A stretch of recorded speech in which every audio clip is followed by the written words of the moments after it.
जय जगन्नाथ रथयात्रार प्रारंभिक कार्यक्रम समय जहाँ सब रीतिनीति चली मु चेष्टा करी आपण सामने परिवेशन करने। आज आम कही कथा अणवसर नीति बा अणसर घरे जगन्नाथ महाप्रभु तांको भाई भौणी सहित केमिति रहउछंती। आपण माने समस्ते जानिथिबे गत 29 तारिख रे अर्थात सोमवार दिन महाप्रभु को बहुत जल स्नान करने फल जे पीड़ित ज्वर रे अछंती भाई भौणी 3 जन जाक तांको अणसर घर रखा जायछि जहाको अणवसर भी कहा जाए। अवसर माने आपण माने समस्ते जानिथिबे अवसर माने आमे छुट्टी करे किंतु एठी व्यवहार करा हबो माने अवसर माने एठी फुर्सत माने अण अवसर तांको फुर्सत नहीं भक्त माननकु दर्शन देवा पाई कारण से तांको निज कार्य रे बहुत व्यस्त अछंती जेहेतु से ज्वर रे पीड़ित अछंती पंडा पढ़ियारी माने समस्ते तांको सेवारे लिप्त। एई अणअवसर समय रे नीतिकांति सब हुए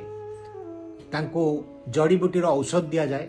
पणा तैयारी करा जाए बहुत गुप्त नीति करा जाए जोटा कि महाप्रभु तांको भाई भौणी सहित एई स्नान यात्रा परदिन ठारू नेत्रोत्सव पर्यंत से अणसर घरे रहिबे से काहाकू दर्शन देवे नहीं। एबे समय होछि जो माने भक्त माने दर्शन करने को चाहिए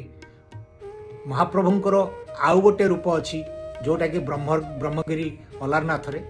तांको से प्रभु महाप्रभु तांकर जो से ठाकुर ना रे अलारनाथ होइछि सेतिकी बेले सब भक्त माने ब्रह्मगिरी जाई महाप्रभु को दर्शन न पाई अलारनाथ को जाई दर्शन करती। अलारनाथ भी से भी स्वयं विष्णु यही विष्णुंकर आउ गोटे रूप तांको कहती एक्चुअली खीरीचोर अलारनाथ से सेठी भी प्रसाद बहुत भल भाव मिले आउ आपण माने सेठी खीरी प्रसाद बहुत आपण मान को भल लागिवो। जो अलारनाथ रे एबे प्रतिदिन शह शह हजार हजार भक्त माने जाई बहुत भीड़ करती अलारनाथ को आपण जाई सेठी दर्शन करि परिबे। एई जो ब्रह्मगिरी हेछि ए ब्रह्मगिरी अलारनाथ होइछंती सेही जगहटा काहे कि हेछि ना ब्रह्मा सेठी प्रथमे अवतरण करथिले पुरी रे जगन्नाथ मंदिर प्रतिष्ठा करिया पई सेठी गोटे पहाड़ थिला सेही पहाड़ हेई बोधे बाली पहाड़ थी कारण से बाली हरचंडी अच्छा जो हरचंडी एक्चुअली माने से अंचल अधिष्ठात्री देवी सी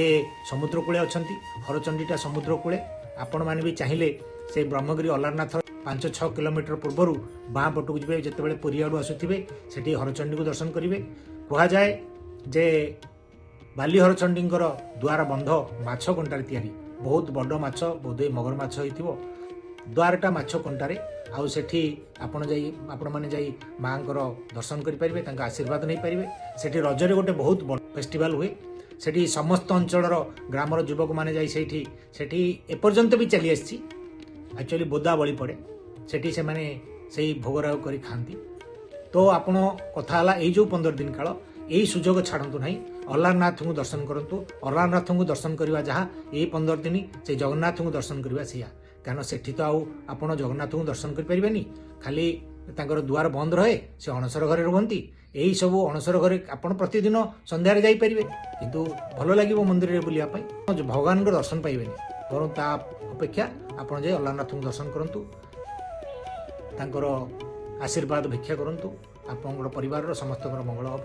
एबे मो वीडियो को आपण माने समस्ते लाइक और सब्सक्राइब करंतु मु एबे ठारू रेगुलर यूट्यूब चैनल रे आसीबी आउ समस्त सांग साथी भाई भौणी आउ जे जहार जेते अछंती याको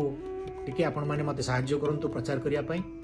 भगवान आपनकर मंगल करंतु जगन्नाथ आपनको सुख रखंतु समस्ते सुख रहंतु सर्वे भवन्तु सुखिनो सर्वे सन्तु निरामया सर्वे भद्राणि पश्यन्ति मा कश्चित् दुर्भाग्यमपेत्। अर्थ होला समस्ते सुख शांति रहंतु समस्ते भले रहंतु भगवान को शरण रे जांतु भगवान तांको मंगल रे रखंतु यही मोर कामना। आज